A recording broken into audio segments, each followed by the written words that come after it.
أعوذ بالله من الشيطان الرجيم.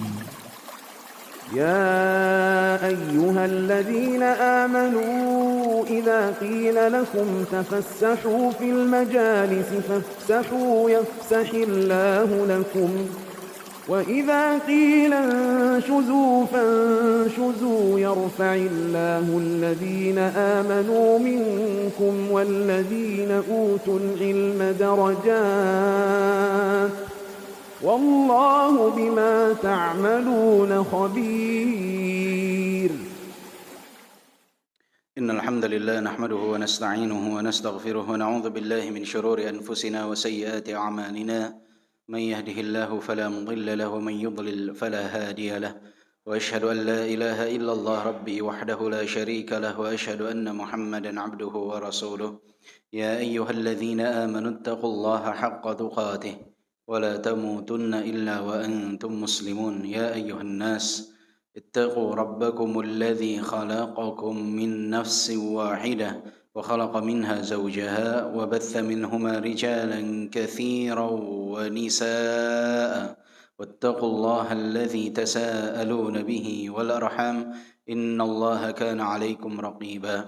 يا أيها الذين آمنوا اتقوا الله وقولوا قولا سديدا يصلح لكم أعمالكم ويغفر لكم ذنوبكم، ومن يطع الله ورسوله فقد فاز فوزا عظيما.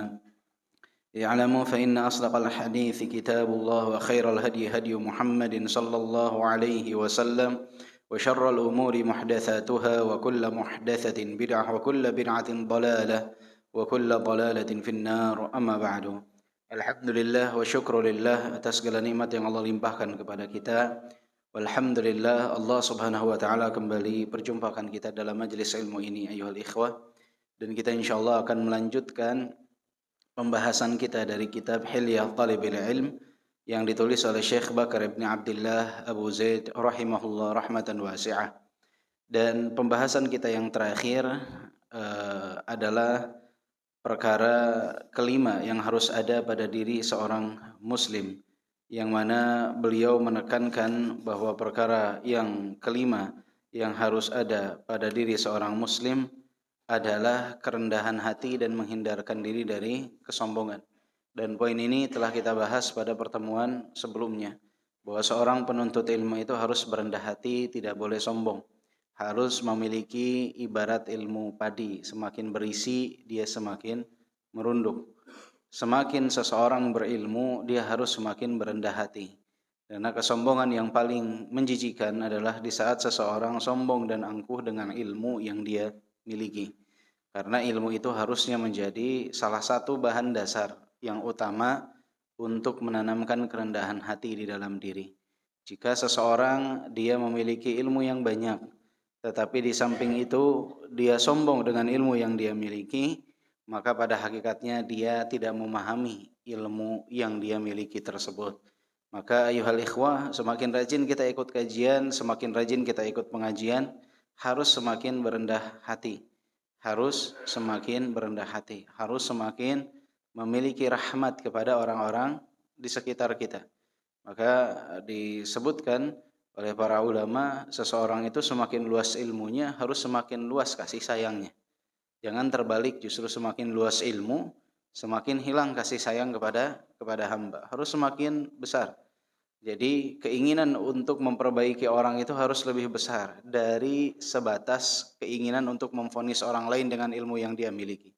Karena banyak di zaman sekarang orang-orang dia menuntut ilmu hanya sebatas ingin tahu apakah si fulan ini vonis terhadap dia ini A, B, C, D atau apa. Sebatas itu saja. Padahal harusnya semakin luas ilmunya, semakin besar kasih sayangnya.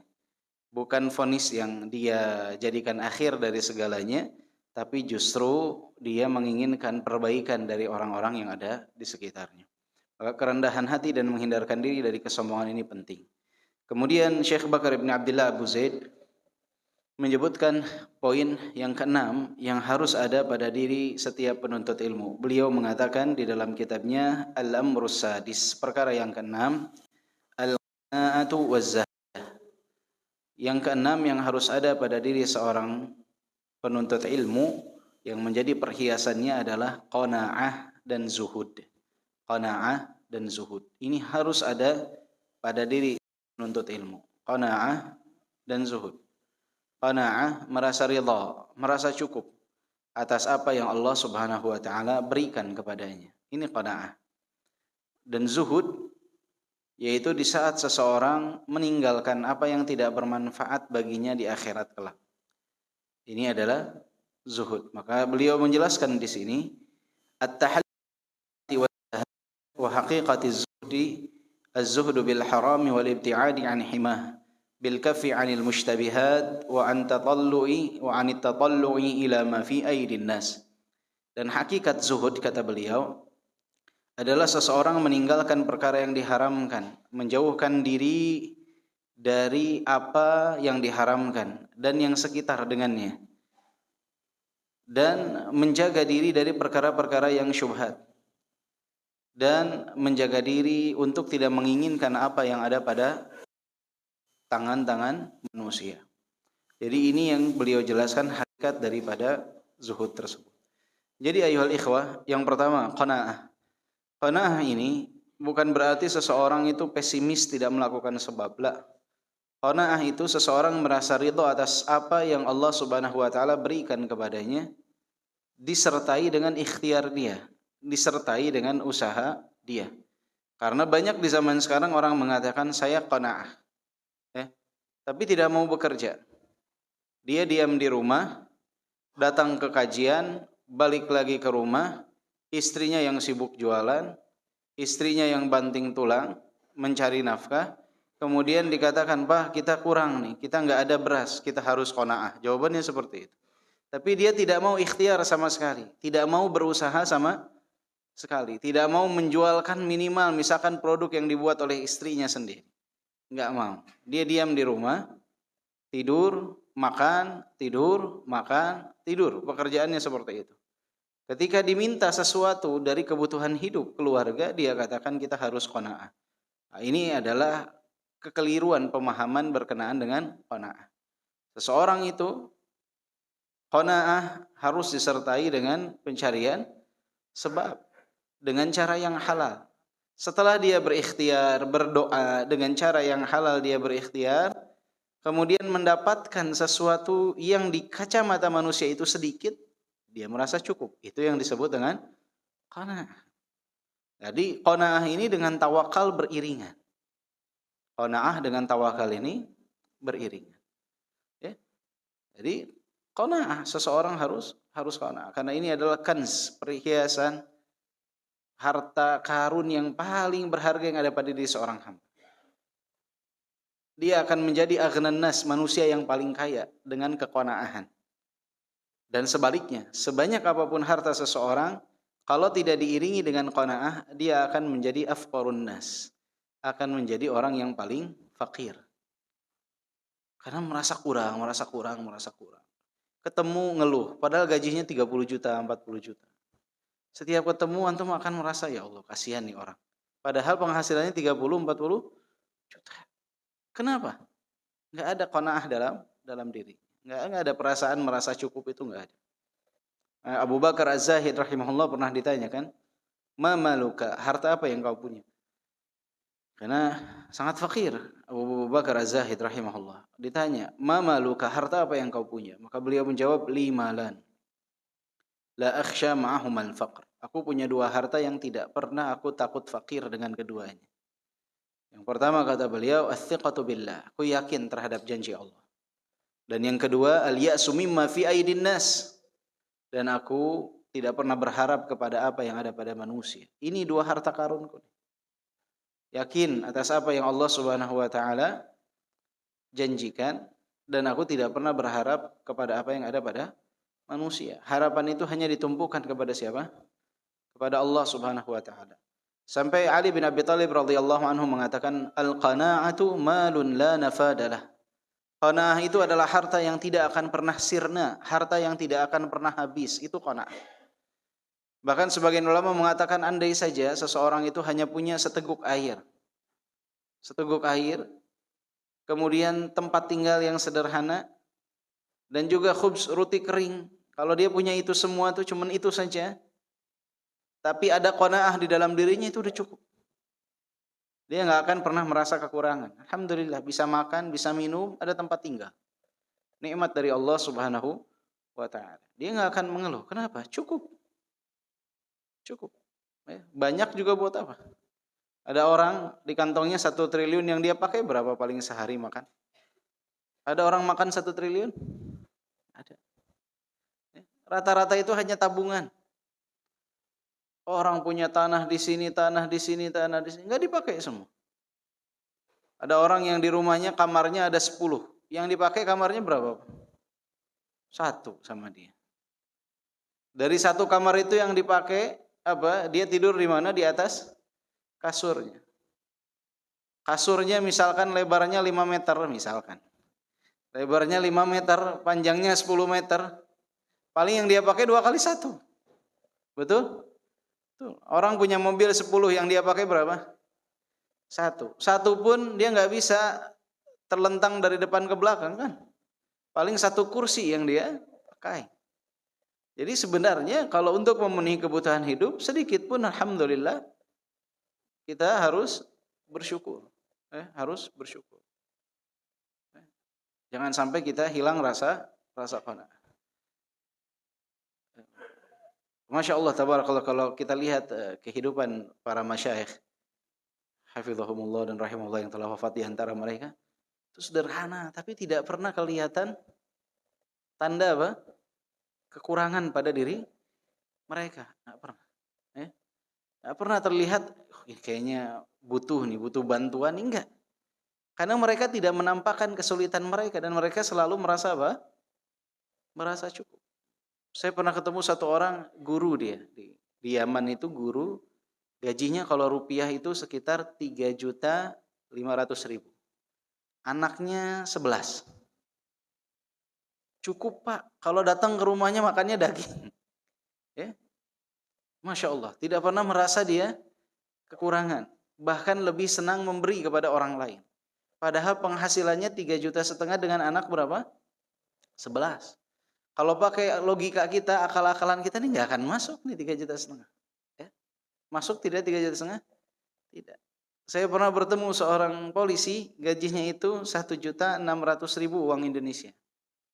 Anaknya ada 3. Tapi tiap bulan masih senang memberi kepada orang lain. Senang memberi kepada orang lain. Rumahnya sederhana. Kamar mandinya nggak ada pintu. Temboknya juga belum dicat, bantainya juga tidak ada keramik. Tapi beliau masih senang memberi kepada orang lain setiap bulan.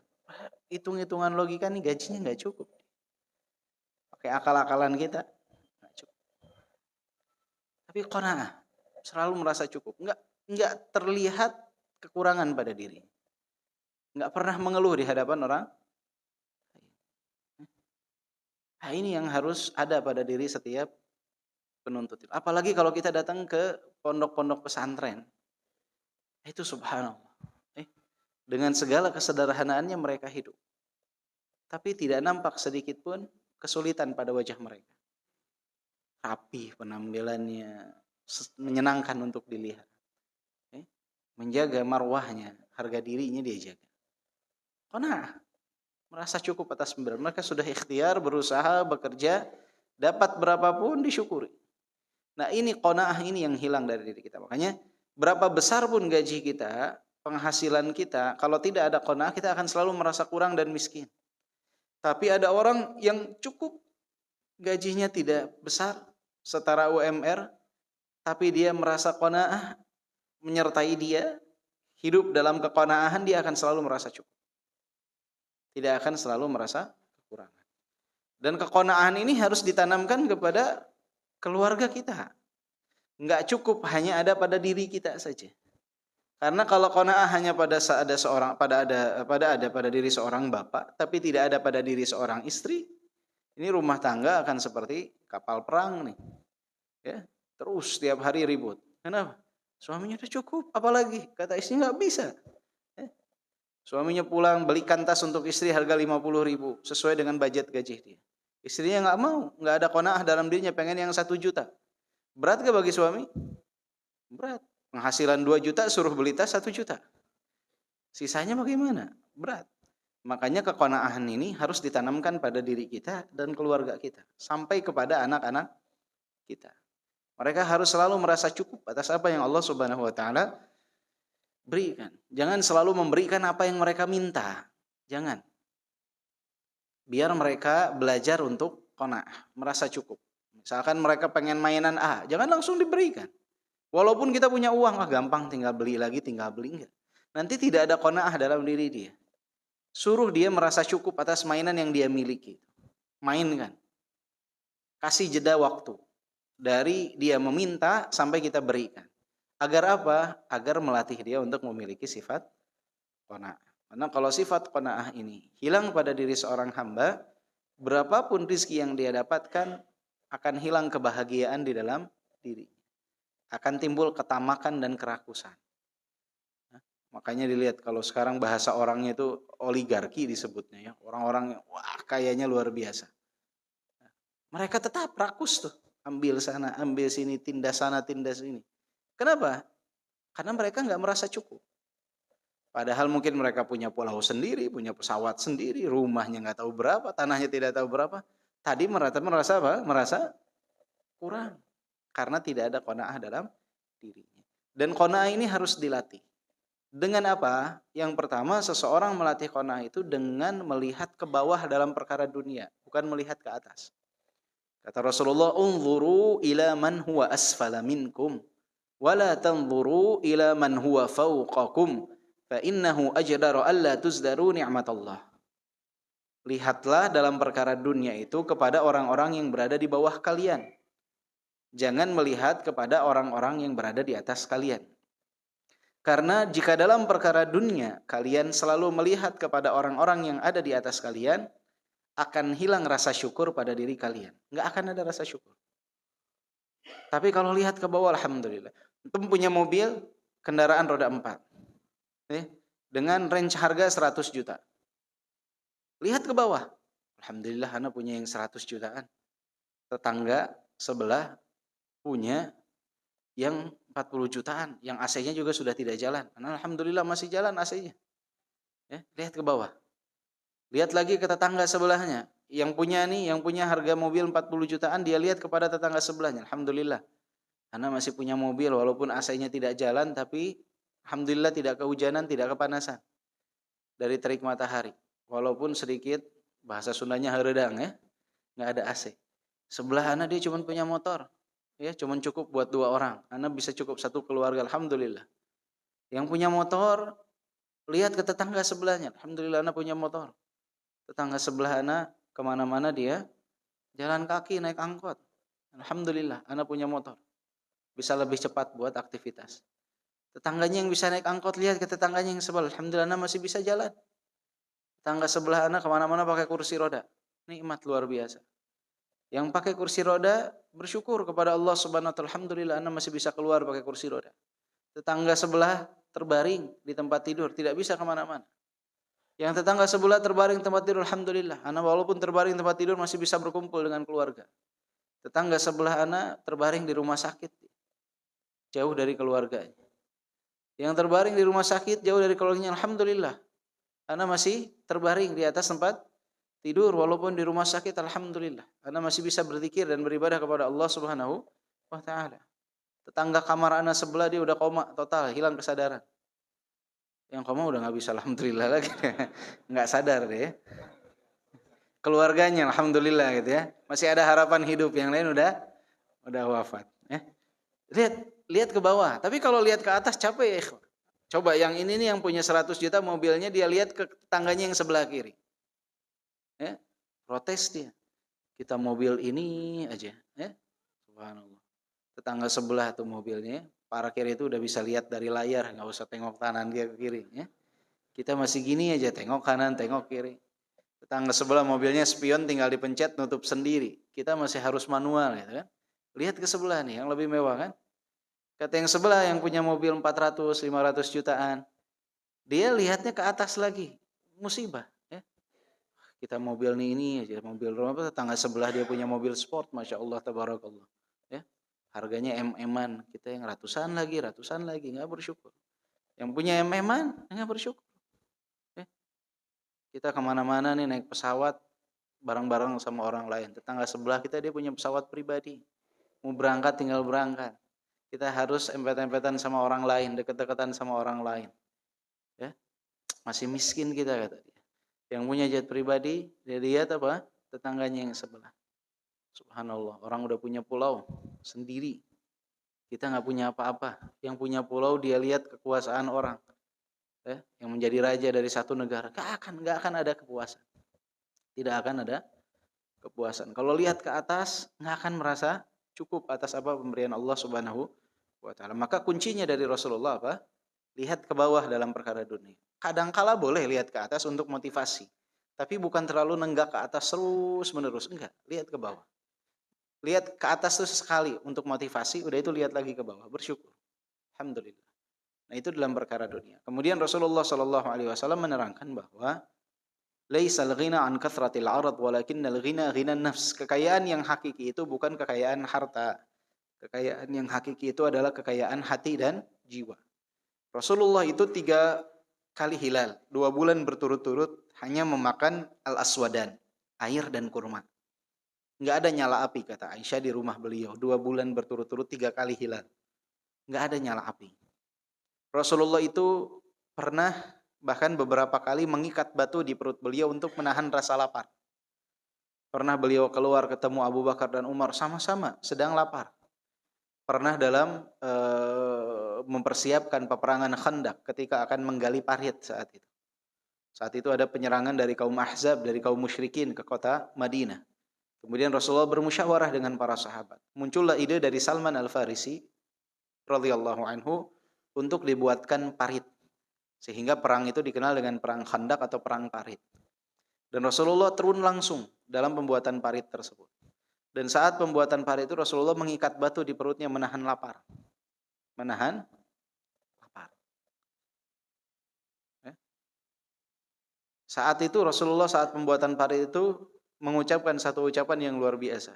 Kata Rasulullah, Allahumma la aisha illa aishul akhirah. Faghfir lil ansari wal muhajir. Ya Allah, tidak ada kehidupan yang kami harapkan kecuali kehidupan akhirat. Maka ampunilah kaum Ansar dan kaum Muhajirin. Ampuni mereka ya Allah. Melihat kegigihan mereka berjuang.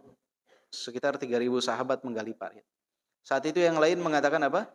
Nahnu alladhi bay'u Muhammada 'alal jihadi ma baqina abada. Kami yang membaiat Nabi Muhammad untuk terus berjihad. Untuk terus berjihad. Selama kami masih hidup. Sebelum ajal menjemput kami. Mereka berjuang. Dan Rasulullah mengikat batu di perutnya menahan apa? Lapar. Menahan lapar. Ini luar biasa. Kita nggak pernah tuh mengikat batu di perut buat nahan lapar. Pernah di antara antum ada mengikat batu nahan lapar? Kena rasa belum? Ada saja yang kita makan. Mau diberi orang tua, ada saja, bisa saja makan setiap hari.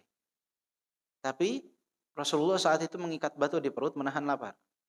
Lihat bagaimana kesederhanaan rumah Rasulullah Shallallahu Alaihi Wasallam.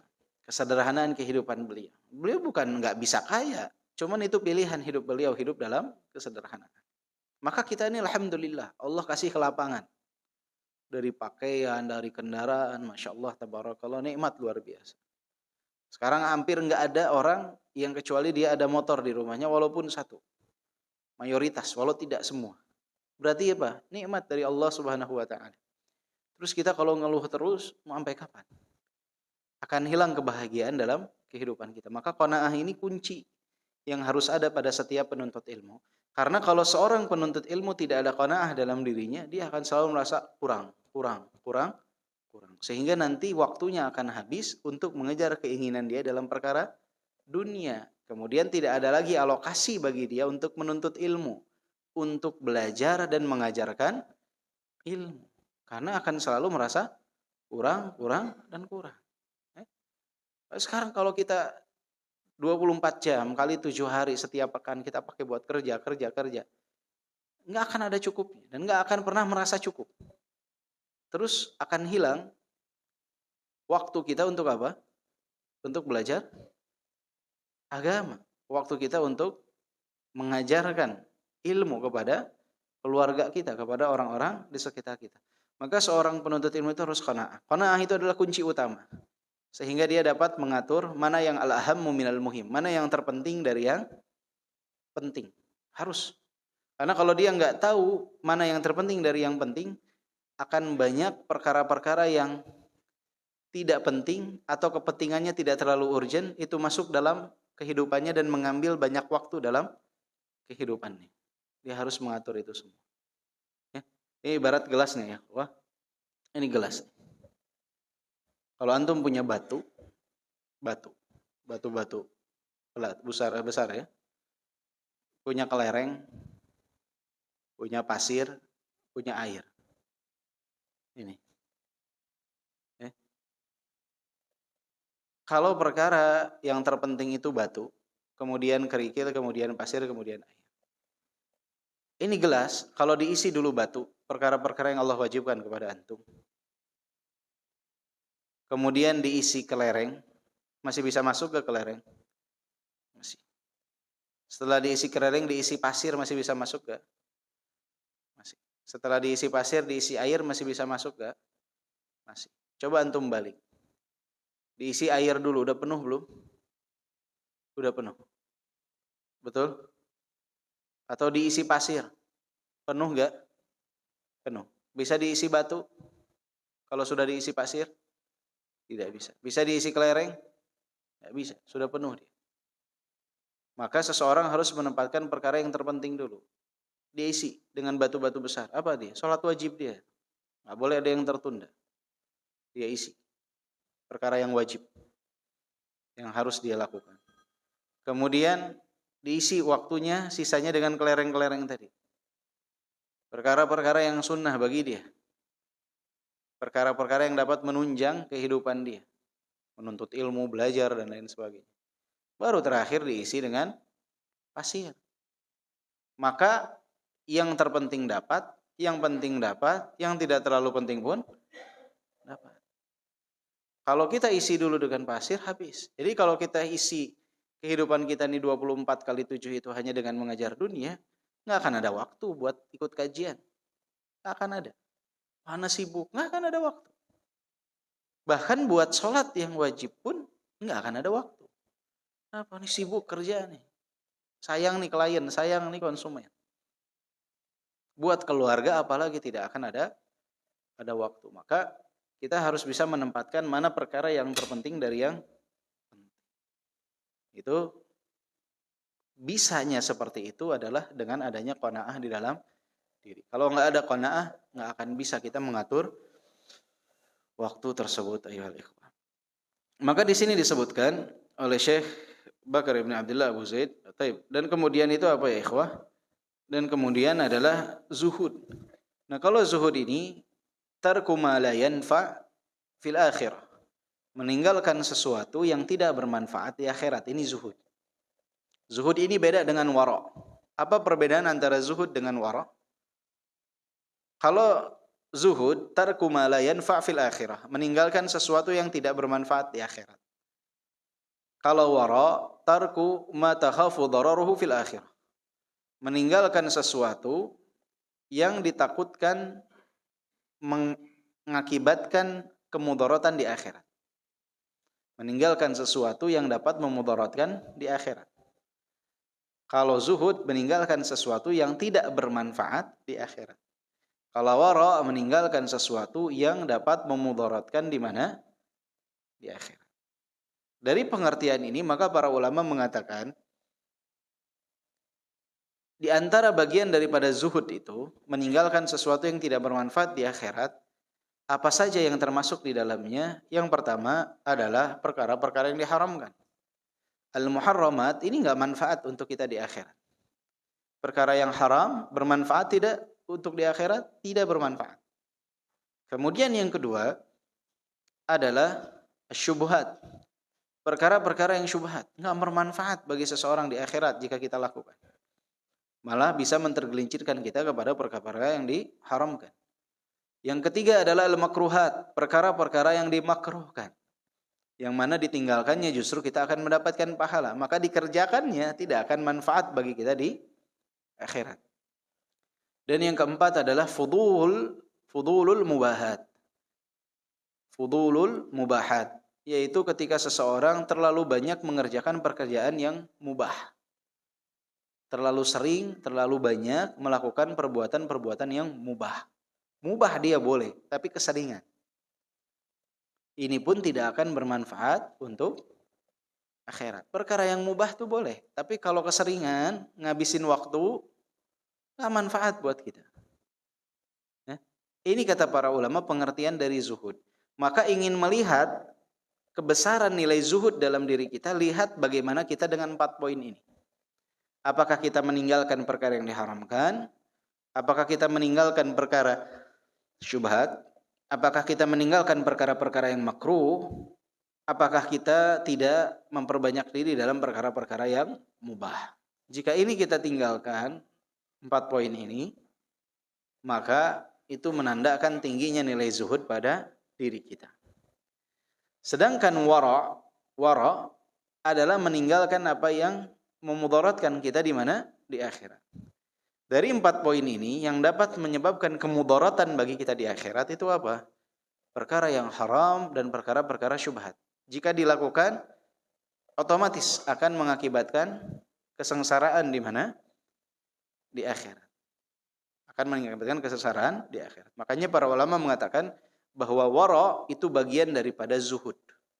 Wara adalah bagian daripada zuhud. Bahkan sebelum seseorang mencapai derajat zuhud, terlebih dahulu dia harus mencapai derajat wara. Mencapai derajat wara. Dengan apa? Meninggalkan yang haram, meninggalkan yang syubhat. Baru dia upgrade diri dia. Dengan meninggalkan perkara yang makruh, dan dia lebih upgrade diri dia dengan tidak memperbanyak perkara-perkara yang mubah. Betul-betul dia hitung waktunya mana yang paling manfaat untuk kehidupan di akhirat. Maka wara ini merupakan bagian daripada zuhud. Jadi tidaklah seorang disebut zuhud kecuali dia wara. Tetapi tidak semua orang yang wara dia zuhud. Karena zuhud ini derajatnya lebih tinggi daripada wara. Nah, kezuhudan ini ayuhal ikhwah bukan dilihat dari compang-campingnya pakaian. Kadang ada orang yang dia pakaian compang-camping. Kemudian mengatakan saya ini zuhud. Enggak. Innallaha jamilun yuhibbul jamal. Sesungguhnya Allah zat yang maha indah dan mencintai apa? Keindahan. Allah mencintai keindahan. Jadi seseorang yang zuhud itu enggak harus compang-camping. Tapi ya udahlah sederhana saja. Dia enggak terlalu memikirkan pandangan manusia. Yang penting penampilan dia rapi, baik. Udah, berlebih-lebihan enggak manfaat buat apa? Itu orang yang zuhud. Dia misalkan bisa beli sendal dengan harga 50.000 dia nyaman. Buat apa dia beli sendal harga 10 juta? Buat apa? Nyaman yang 50.000 enak dipakai sudah. Ini enggak manfaat, selisih 950.000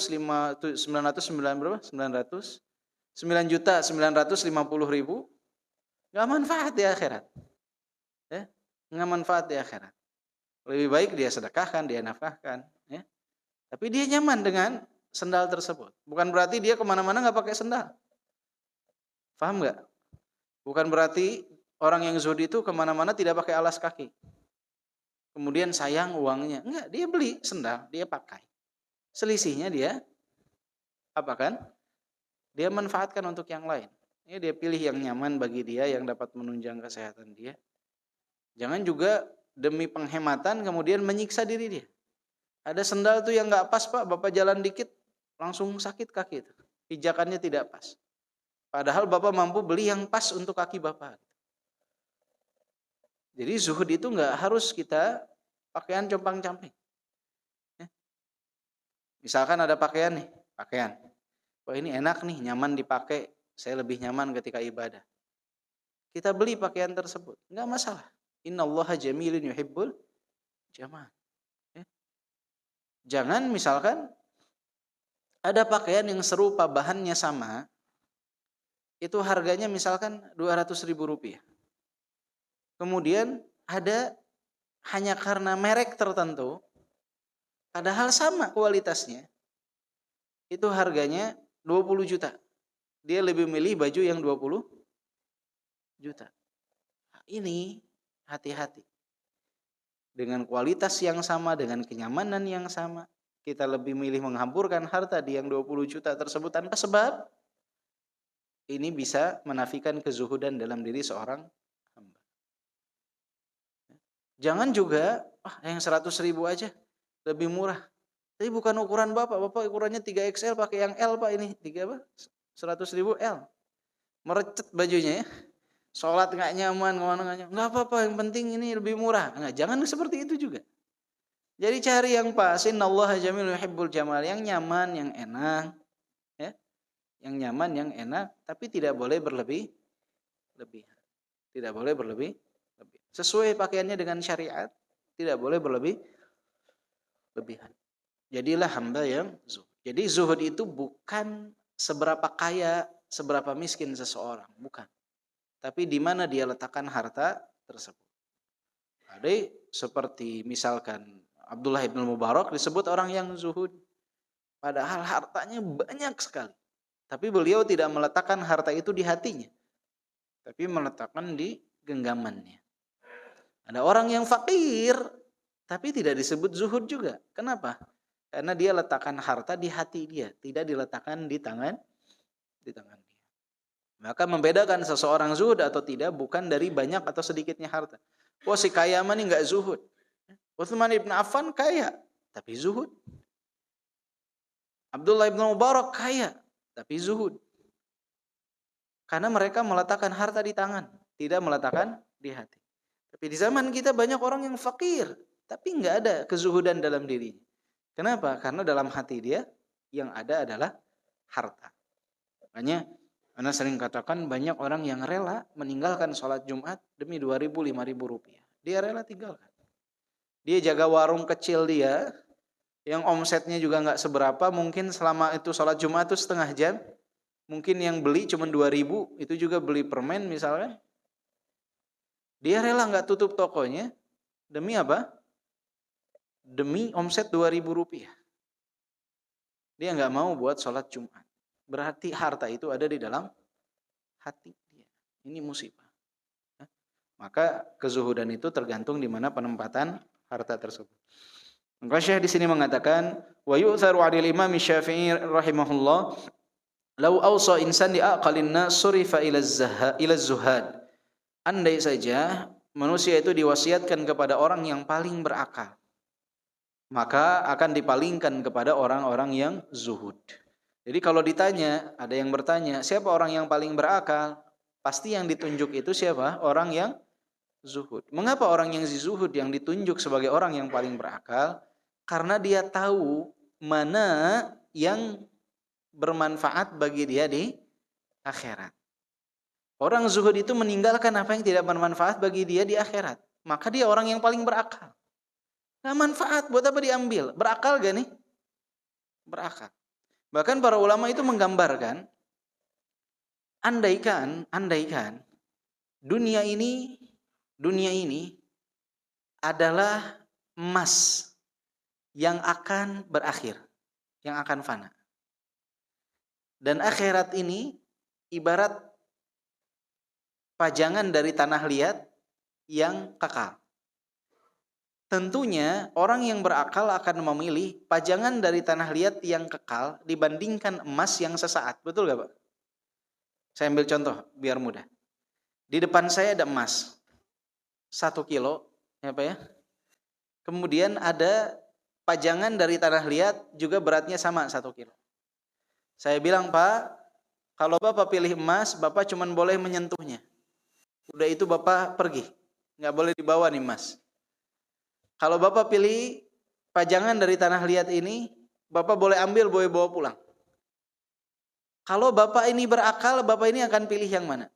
Emas yang cukup dia pegang, atau perhiasan atau pajangan tanah liat yang bisa dia bawa pulang? Apa? Bapak pilih mana? Hah? Pasti yang bisa dibawa pulang. Yang bisa tetap ada pada diri dia. Tidak sesaat. Betul kan? Nah, kalau saya tambahkan ke Bapak pertanyaannya. Ini ada emas 1 kilo, Pak. Ini ada pajangan dari tanah liat. Emas ini, Pak, Bapak pegang boleh bawa pulang. tapi pajangan dari tanah liat ini hanya boleh Bapak sentuh, nggak boleh Bapak bawa pulang. Kira-kira pilih yang mana? Pilih mana? Emas. Nah, ini digambarkan oleh para ulama seperti apa? Seperti dunia. Dunia ini seindah apapun dia, ibarat pajangan dari tanah liat. Dan akhirat itu ibarat emas. Dan seseorang itu akan abadi di dalamnya. Andai kata mereka, dunia ini adalah emas. Dan akhirat ini adalah pajangan dari tanah liat. Orang yang berakal pasti akan tetap memilih pajangan dari tanah liat karena abadi dan kekal akan bersama dia dibandingkan emas yang hanya akan sesaat bersama dia. Tapi pada real kenyataannya akhirat ini ibarat emas, sudah abadi, lebih indah, mala ainun ra'at wala udhunun sami'at wala khatari ala qalbi bashar. Enggak pernah dilihat mata, didengar telinga, tidak pernah terbayangkan keindahannya. Istimewa nih keindahannya, abadi. Dan dunia terbatas keindahannya dan juga dia akan fana. Maka orang yang berakal enggak mungkin milih dunia. Orang yang berakal pasti memilih apa yang bermanfaat bagi dia di mana? Di akhirat. Maka kalau kata Imam Syafi'i seseorang itu harus ditunjukkan siapa orang yang paling berakal, pasti yang akan ditunjuk adalah mana di antara orang itu yang paling zuhud. Karena mereka yang paling tahu hakikat daripada dunia. Dan ini seharusnya dimiliki oleh setiap penuntut ilmu. Karena mereka yang paling tahu tentang apa itu akhirat, apa itu dunia. Dengan mereka belajar. Harusnya semakin banyak ilmu, semakin zuhud dia. Karena dia semakin tahu hakikat daripada akhirat tersebut. Dan hakikat daripada dunia. Maka aneh kalau orang semakin tahu tentang ilmu, semakin tahu tentang dunia, semakin tahu tentang hakikat dunia, tapi justru semakin minim kezuhudannya. Itu aneh. Ada sesuatu berarti yang salah. Jadi kalau ada orang yang awalnya zuhud, Masya Allah zuhud. Tapi ketika semakin terkenal, justru berbalik dari kezuhudan ini menjadi kesenangan untuk pamer harta, berarti ada yang salah. Ada poin yang keliru, yang harus dibenahi, yang harus dinasehati. Dan zuhud ini ayuhal ikhwah, kalau tidak dijaga baik-baik, ini bisa hilang dari diri seorang hamba. Kalau secara akal harusnya yang semakin berilmu dia semakin zuhud. Tapi kadangkala di saat seseorang semakin berilmu terkena badai fitnah baik dari ketenaran, harta, itu bisa merubah diri dari yang tadinya menjadi hamba yang zuhud menjadi hamba yang jauh dari kezuhudan. Ini harus hati-hati, ya. Jangan sampai kita menjadi hamba yang tidak zuhud karena menandakan kurangnya akal kita. Jadi kalau orang enggak zuhud berarti akalnya ada yang kurang. Akalnya ada yang kurang. Sebagaimana pemahaman dari perkataan Imam Syafi'i. Kemudian di sini beliau mengatakan wa an Muhammad ibn al-Hasan asy-Syaibani rahimahullah, Muhammad ibn Hasan asy-Syaibani rahimahullah dikatakan lamma qilalah, ketika dikatakan kepadanya ala tusannif kitaban fi zuhdi, tidakkah engkau menulis kitab tentang zuhud? Maka beliau mengatakan qad sannaftu kitaban fil buyu, aku telah menulis kitab tentang jual beli. Ya'ni az-zahid man yataharraz 'ani syubhat wal makruhat fit tijarat wa kadzalika fi sairil muamalat wal hiraf. Kata beliau, orang yang zuhud itu adalah mereka yang menghindarkan diri dari perkara-perkara yang syubhat dan perkara-perkara yang makruh dalam perdagangan dan juga dari dalam setiap transaksi dan juga dalam setiap profesi. Ini adalah orang yang zuhud. Jadi Muhammad ibn Hasan asy-Syaibani pernah ditanya, kenapa enggak nulis kitab khusus tentang zuhud? Kata beliau, aku tuh udah nulis tentang kitab jual beli. Di kitab jual beli itu ada yang diharamkan untuk diperjualbelikan, ada yang makruh, ada yang perkara-perkara yang syubhat yang harus dihindari. Maka jika seseorang itu kan pasti, orang itu pasti salah satu tugas dia sebagai seorang pria mencari nafkah. Pasti dia akan bertransaksi jual beli atau masuk dalam satu profesi, ya, itu pasti akan berhubungan dengan yang namanya buyu, jual beli. Maka siapa yang menghindarkan diri dari perkara-perkara yang haram, perkara-perkara yang syubhat dalam jual beli tersebut, maka sesungguhnya dia adalah orang yang zuhud. Maka sesungguhnya dia adalah orang yang yang zuhud. Nah, ini ujian pada hakikatnya di saat seseorang berdagang, berjual beli, meninggalkan perkara yang haram, meninggalkan perkara yang syubhat, meninggalkan perkara-perkara yang syubhat. Karena kalau udah berhadapan dengan harta kadang silau kita. Enggak syubhat itu. Halal. Ini enggak halal. Selama dia jual itu halal. Nanti kalau udah habis barangnya baru dia berpikir, nih kayaknya syubhat. Berubah. Karena barangnya sudah habis. Ya. Hati-hati ya ikhwah, ini luar biasa. Kezuhudan itu sangat dilihat dalam muamalah. Memang kalau orang mau tahu karakteristik seseorang itu, muamalah sama dia. Berdagang sama dia. Atau safar bersama dia, itu akan ketahuan. Karakteristik seseorang. Bagaimana kesabarannya, ketabahannya, ketenangan itu terlihat dengan safar. Makanya kalau ada, Anda pernah katakan, kalau ada anak wanita bapak-bapak sekalian dilamar oleh seorang pria, itu coba untuk bermuamalah dengan dia. Coba bermuamalah atau coba safar dengan dia. Safar kemana saja? Safar. Ajak safar. Ya. Berangkat misalkan kemana, ke Surabaya. Naik bis, naik kereta, menginap di hotel, ketahuan tuh bangunnya jam berapa, sebelum tidur dia ngapain, ya, pelit enggaknya ketahuan. Ya, kalau pas mau bayar begini-begini, ini pelit nih anak-anak gimana, anak calon mertuanya saja tidak dijamu oleh dia, gimana nanti anak-anak gitu kan, itu kelihatan. Nah, hindarkan pokoknya anak dari pasangan yang pelit, itu musibah. Enggak, orang tuh yang enggak penting dia punya harta atau enggak punya harta, tapi jangan yang pelit. Karena ada orang yang enggak punya tapi enggak pelit dia, memberikan apa yang dia punya. Tapi kalau pelit nih, ini musibah. Ini musibah yang sangat luar biasa. Kasihan anak wanita kalau hidup dengan suami yang pelit. Beda antara hemat dengan pelit ya. Karena biasanya orang yang pelit berdalih dirinya hemat. Beda antara hemat dan pelit ya. Kalau orang yang pelit itu dia untuk kebutuhan hidup saja, dia tidak mau memberikan. Untuk sesuatu yang penting dia tidak mau memberikan. Tidak mau memberikan. Itu safar dan muamalah. Maka dengan muamalah ini akan nampak jelas seseorang itu zuhud atau tidak. Kemudian di sini beliau mengatakan wa alaihi falyakun mu'tadilan fi ma'ashihi bima la yushinahu. Maka seseorang itu harus sederhana dalam kehidupannya, tetapi jangan sampai kesederhanaan itu dia salah dalam menerapkannya. Artinya jangan sampai justru membuat image-nya ini menjadi buruk, ya, menjadi rendah. Bahaitsu yasunu nafsahu wa man ya'ul. Dia harus dapat menjaga harga dirinya dan harga diri keluarganya, orang-orang yang menjadi tanggungannya. Wala yaridu mawatina dhilla wal hun. Jangan sampai menempatkan dalam kondisi kerendahan dan kehinaan. Jadi jangan sampai dengan alasan zuhud tadi dipakaikan anaknya pakaian yang compang-camping, udah sobek-sobek, dipakaikan padahal ada pakaian yang lain. Ada pakaian yang lebih layak. Kemudian katakan ini kan zuhud. Enggak. Jangan. Zuhud itu jangan sampai seseorang menjadikan dirinya mendapatkan kehinaan dan kerendahan. Dia harus bisa menempatkan diri. Ya, pakai pakaian yang baik, yang sopan, yang enak dilihat.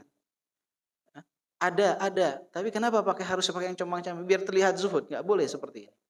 Jadi seseorang itu ketika dia zuhud, dia harus sederhana dalam kehidupannya, tapi jangan sampai menjatuhkan kehormatannya di hadapan orang lain. Menjatuhkan harga dirinya di hadapan orang lain. Harus tetap menjaga wibawanya di hadapan orang lain. Al-amru sabi', perkara yang ketujuh kata beliau, husnus samti wal hadyi salih min dawamis sakinah wal waqar wal khusyu' wat tawadu wal luzumul mahajjah bi imarati adh-dhahir wal batin wa takhalli an nawaqidhiha. Dan perkara yang ketujuh, seseorang itu harus menghiasi dirinya dengan keindahan ilmu. Apa saja yang dimaksud dengan keindahan ilmu ini? Yaitu seseorang harus memiliki sikap yang baik, perilaku yang saleh. Dengan apa?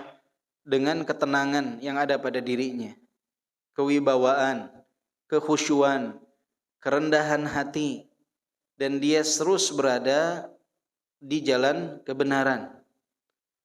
Dengan apa? dengan memperbaiki yang lahir dan batin dalam dirinya, dan menjauhkan diri dari segala hal yang bertentangan dengannya. Jadi seseorang itu harus menghiasi diri dengan keindahan ilmu, dan keindahan ilmu ini nampak dari apa? Dengan perilaku sikap yang baik, perilaku yang saleh, ketenangan, kewibawaan, kekhusyuan, kerendahan hati, berada di track yang benar, ya. Memperbaiki yang zahir dan yang batin, lahir ataupun batin dia perbaiki. Ini adalah keindahan daripada ilmu. Jadi nampak dalam sikap seseorang. Jangan seseorang mengaku saya berilmu, tetapi saya penuntut ilmu, tapi dalam sikapnya nggak kelihatan sebagai penuntut ilmu. Adabnya kurang, adabnya tidak baik. Bagaimana bersikap kepada yang lebih tua, bagaimana bersikap kepada orang-orang di sekitar, seperti tidak nampak adab pada dirinya, ini nggak boleh. Seorang penuntut ilmu itu harus terlihat dengan apa? Dengan perilaku yang baik. Di sini disebutkan wa Ibnu Sirin rahimahullah, Ibnu Sirin rahimahullah berkata, kanu yata'allamuna al-hadi kama yata'allamuna al-ilm. Dahulu, orang-orang terdahulu ini, kalau disebut orang-orang terdahulu berarti siapa? Maksudnya para sahabat dan kibarut tabi'in. Mereka mempelajari adab sebagaimana mereka mempelajari ilmu. Jadi al-hadi ini juga diartikan adab selain daripada petunjuk. Jadi orang terdahulu, para sahabat itu, mereka mempelajari apa? Mempelajari adab sebagaimana mereka mempelajari ilmu. Bagaimana berperilaku, bagaimana bersikap, bagaimana makan. Makan aja ada adabnya. Bicara ada adab. Jangan sampai kita bicara tanpa memiliki adab, dengan mengangkat suara terlalu keras dan lain sebagainya. Kemudian di sini disebutkan wa an Raja' ibn Haywah rahimahullah annahu qala li rajul, beliau berkata kepada seorang laki, hadithna wa la tuhaddithna an mutamawitin wa la ta'an. Sampaikanlah kepada aku hadis, tetapi jangan menyampaikan kepada aku hadis dari seorang mutamawit, orang yang malas, wala ta'an, dan juga orang yang suka gemar mencela. Jadi beliau cancel tuh ilmu dari orang yang suka mencela, dari orang yang malas. Ini tidak menandakan apa? Adab seorang penuntut ilmu, harus rajin. Enggak boleh lisannya itu tajam kepada orang lain. Rawahu al-Khatib fil Jami' wa qala yajibu 'ala talibil hadits an yatajannaba al-la'ib wal 'abath wat tabadhul fil majalis bis-sakhafi wad-dhahik wal qahqahah wa kathrati at-tanadur wa idmanil muzah wal ikthar minhu fa inna ma yustajaz min al-mizah bi yasirihi wa nadirihi wa tarifihi walladhi la yukhriju an haddil adab wa tariqatil ilmi. Beliau mengatakan wajib bagi setiap penuntut hadis, penuntut ilmu, orang yang mempelajari hadis, untuk menghindarkan diri dari permainan-permainan, dari wal abath, ya, dari permainan-permainan dan perkara-perkara yang tidak berguna, yang mana perbuatan tersebut tidak pantas untuk dilakukan di dalam majelis ilmu. Bisakhafi, dengan kekonyolan, wadhahik, dengan tertawa, al-qahqah, yang sebutnya tertawa yang terbahak-bahak. Ya, enggak pantas seorang penuntut ilmu itu tertawa, wah, tertawa terbahak-bahak, itu tidak layak ada pada seorang penuntut ilmu. Wa kathratit tanadur, ya, terlalu banyak melucu. Wa idmanil muzah wal ikthar minhu, terlalu banyak, ya, bermain, bersenda gurau, itu fa inna ma yustajaz minal muzah bi yasirihi wa nadirihi wa tarifihi. Tapi sesaat, ya, di sela-sela tersebut nggak masalah, ya, bercanda, bersenda gurau boleh, nggak dilarang. Tapi bukan jadi sesuatu yang dominan bagi penuntut ilmu. Walladzi la yukhriju an haddil adab, yang tidak mengeluarkan dari adab. Wa tariqatil ilm, dan jalan para penuntut ilmu, ya, jalannya adab, jalannya ilmu. Jadi boleh bercanda, bersenda gurau, tapi jangan kelebihan. Makanya canda dan senda gurau itu dalam majelis ilmu, bahkan majelis khusus pun, itu seperti garam pada sayuran. Enggak ada hambar, terlalu banyak asin. Seperti itu. Makanya kalau ada penceramah, ada sedikit senda gurau, ibaratkan garam dalam sayuran. kebanyakan asin. Enggak ada pun hambar. Itulah senda gurau dalam hidup. Jadi jangan sampai kita menganggap wah enggak boleh senda gurau. Serius mukanya terus. Enggak. Ya, ada canda tawa, ada senda gurau. Apalagi kalau di luar majelis ilmu. Tapi porsinya jangan terlalu banyak. Karena kalau terlalu banyak, efeknya bukan baik. Malah tidak garam udah. Permisalan paling top itu adalah garam pada sayuran. Harus ada. Biar ada rasanya. Enggak ada hambar. Ada terlalu banyak asin. Akan enggak enak tuh sayuran. Jadi majelis ilmu yang banyak canda tawanya enggak akan enak majelis ilmu tersebut. Ya, kalau makanan enggak enak di lidah, kalau majelis ilmu tersebut atau majelis-majelis yang lain yang terlalu banyak canda tawanya tidak akan enak di hati. Enggak akan nyaman hati. Makanya kata beliau di sini mengatakan, fa amma muttasiluhu wa fahishuhu wa sakhifuhu wa ma awghara minhu as-sudur wa jalaba asy-syarr. Kata beliau, akan tetapi kalau kebanyakan, keseringan, bahkan bercampur dengan ucapan-ucapan fahish, ucapan-ucapan tercela ya. Dan juga kekonyolan-kekonyolan yang berlebih, ma awghara minhu as-sudur, itu dapat membuat hati menjadi sakit. Hati jadi apa? Jadi sakit, jadi berpenyakit tuh hati. Tidak akan tercerahkan. Wa jalaba asy-syarr. Dan juga apa? Itu akan mendatangkan keburukan. Fa innahu madhmum, itu adalah perbuatan tercela. Wa kathratul muzah wad dhahik yadha'u minal qadar wa yuzilul mawaddah. Terlalu banyak senda gurau, canda tawa itu akan melunturkan kadar kedudukan seseorang. Dan juga akan menghilangkan al-mawaddah, persahabatan. Berapa banyak karena canda tawa yang berlebih, orang yang tadinya berteman jadi bermusuhan, enggak kekontrol kadang. Canda tawanya tidak terkontrol. Maka seorang hamba harus menimbang poin tersebut. Ciri khas penuntut ilmu itu boleh, tapi tidak terlalu banyak. Porsinya sesuai. Wa qad qil, dan telah disampaikan, man aktsara min syai'in urifa bih. Siapa yang terlalu banyak melakukan sesuatu, dia akan dikenal dengan hal itu. Jadi kurang cocok tuh. Penuntut ilmu sampai orang bingung, ini pelawak apa penuntut ilmu? Karena apa? Man aktsara min syai'in urifa bihi. Siapa yang terlalu banyak melakukan sesuatu, terlalu banyak porsinya, dia akan dikenal dengan hal itu. Jadi kalau ada seorang penuntut ilmu atau dai, dia terlalu banyak bercerita, maka akan disebut qassas, pencerita dia. Bukan penyampai hadis, tapi disebut qassas, pencerita. Terlalu banyak bersenda gurau akan dijuluki apa? Pelawak. Bukan sebagai penuntut ilmu. Terlalu banyak pada sesuatu yang bukan pada kapasitasnya, itu akan menyebabkan apa? Image itu ada pada diri dia. Fatajannab hataika as-saqatat fi mujalasatika wa muhadatsatika wa ba'd man yajhal yadhunnu anna tabassut fi hadha aryahiyyah. Maka seseorang itu harus menghindarkan dalam majelis dia, dalam pembicaraan dia hal-hal semacam itu. Dan banyak orang-orang yang jahil yang menganggap justru berlebih-lebihan dalam senda gurau dan canda tawa itu adalah tanda kemurahan hati. Enggak. Berlebih-lebihan itu bukan tanda kemurahan hati.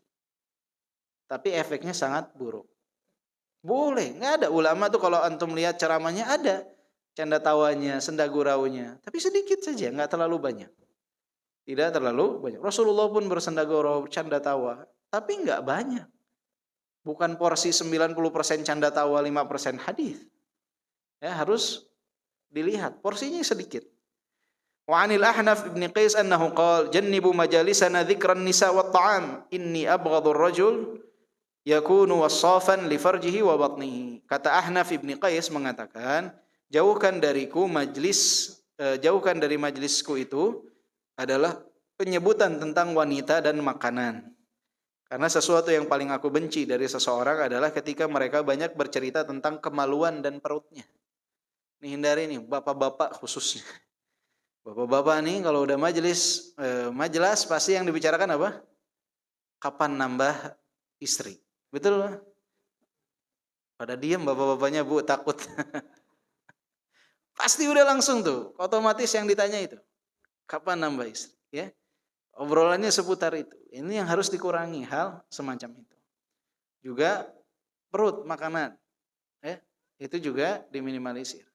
Karena kata Ahnaf, yang paling aku benci adalah orang yang banyak bercerita tentang apa? Tujuan dari kemaluan dan perutnya. Jangan. Jadi senda guraunya itu cukup udah sepatah dua patah kata. Jadi majelisnya 100% nih. Jangan membicarakan perkara itu 90%. 10%-nya baru tentang ilmu. Diminimalisir. Ya, diminimalisir. Mendingan membicarakan yang lain. Kalau majelis biasa duduk-duduk, mendingan membicarakan tentang usaha yang manfaat, ya. Selain daripada ilmu hadis dan lain sebagainya. Gimana mendidik anak dan hal-hal yang semacam itu. Boleh bersenda gurau tapi tidak dijadikan porsi terbesar.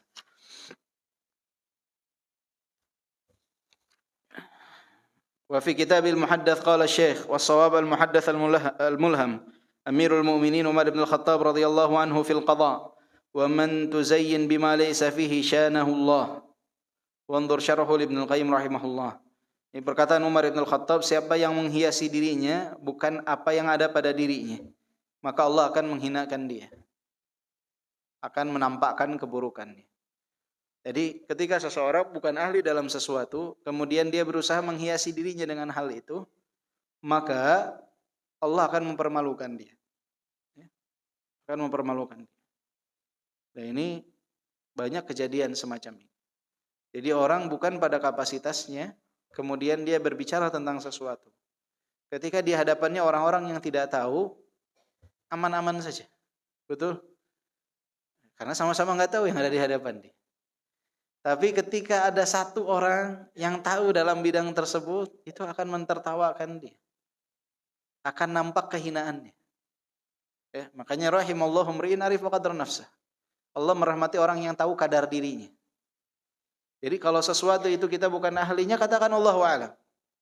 Jangan berusaha untuk masuk pada hal yang kita tidak ketahui. Bahaya. Bahaya. Karena setiap bidang itu pasti ada ahlinya. Setiap bidang pasti ada ahlinya. Sampai bis saja, supir bis saja, itu ada ahlinya. Supir angkot ada ahlinya tidak? Ada. Yang tahu supir bis bagus nggak bagus, yang pernah bawa bis.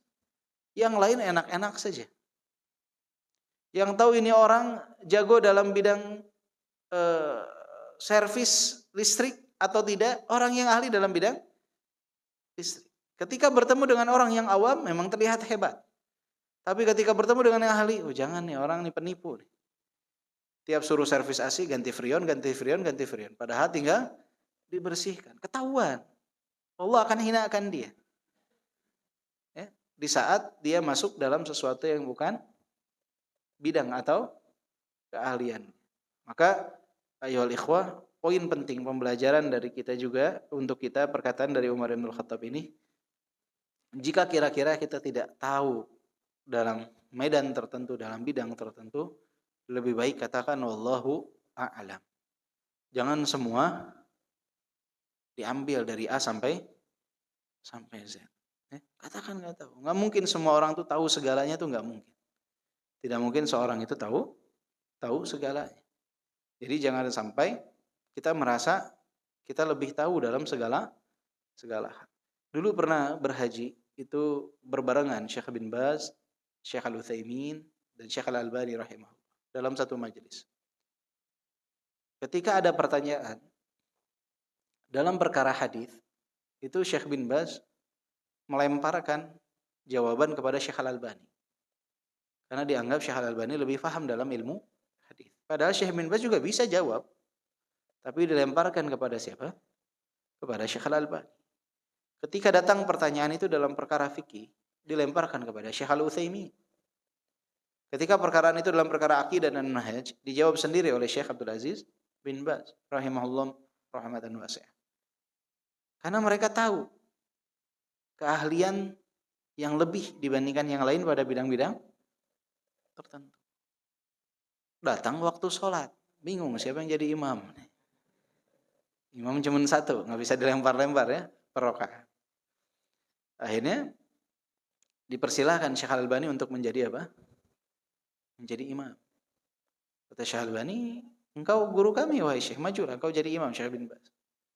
Kata Syekh bin Baz, tidak. Kita semua pengetahuan dalam Al-Quran hampir sama. Tapi engkau a'lamuna haditsan, engkau yang paling faham dan paling ngerti, paling tahu tentang ilmu hadis. Maka engkau yang lebih berhak untuk jadi imam. Kata Syekh Albani rahimahullah, wahai Syekh, minta fatwa nih. Salatnya disingkat atau kita coba sebagaimana salatnya Nabi Muhammad sallallahu alaihi wasallam. Maksudnya dengan panjang dan lain sebagainya.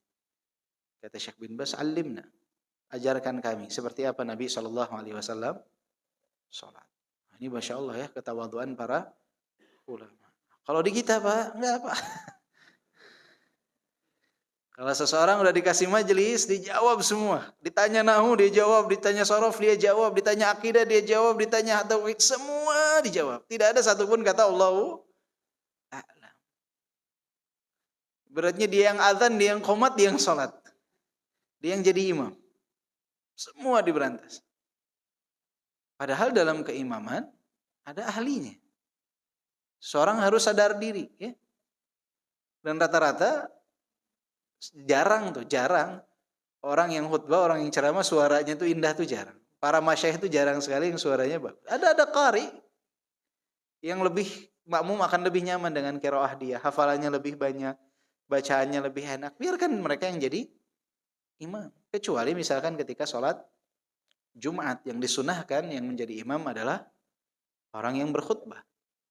Tapi kita isi kajian maghrib, isya, biarkan yang suaranya indah, yang hafalannya lebih banyak, yang lebih mutqin, yang lebih nyaman. Dia yang jadi imam. Jangan diberondong semua. Ya. Jadi seseorang harus tahu kadar dirinya. Rahimallahu mri'in arifa qadar nafsah. Allah merahmati orang yang tahu kadar dirinya. Nih, pengetahuan tentang kadar diri ini modal utama seseorang. Sehingga dia tidak akan masuk dalam perkara yang tidak dia ketahui. Lebih baik mendengar daripada berbicara dalam perkara yang tidak kita ketahui. Hanya saja memang hal yang paling banyak dizalimi oleh seseorang, yang pernah bilang, dua ilmu yang paling banyak dizalimi oleh manusia. Ilmu apa itu? Ilmu agama dan ilmu politik. Ini dua ilmu yang paling banyak dizalimi oleh orang-orang. Kenapa kata para ulama? Karena banyak yang berbicara dalam keduanya orang-orang yang tidak faham dan mengerti tentang keduanya. Kalau ilmu yang lain hampir aman. Banyak orang yang tidak masuk ke dalamnya. Ya, Bapak bukan ahli matematika, nggak mungkin tiba-tiba ngomongin matematika. Ngomongin logaritma dan lain sebagainya nggak mungkin. Sin, kos, kosin dan lain sebagainya. Bukan ahlinya saya. Pasti begitu. Kalau ditanya pun nggak akan mau jawab. Bapak bukan ahli biologi juga nggak akan mungkin jawab tentang perkara biologi. Ya. Tapi dua ilmu ini siapa yang ditanya insya Allah jawab. Ya, ditanya menurut saya itu pasti ada. Politik dan agama. Ini dua ilmu yang paling banyak dizalimi. Karena banyak yang berbicara di dalamnya tanpa ilmu. Semoga Allah jauhkan kita dari dua hal tersebut. Subhanakallahumma wa bihamdika asyhadu an la ilaha illa anta astaghfiruka wa atubu ilaik. Walhamdulillahirabbil alamin. Assalamualaikum warahmatullahi wabarakatuh.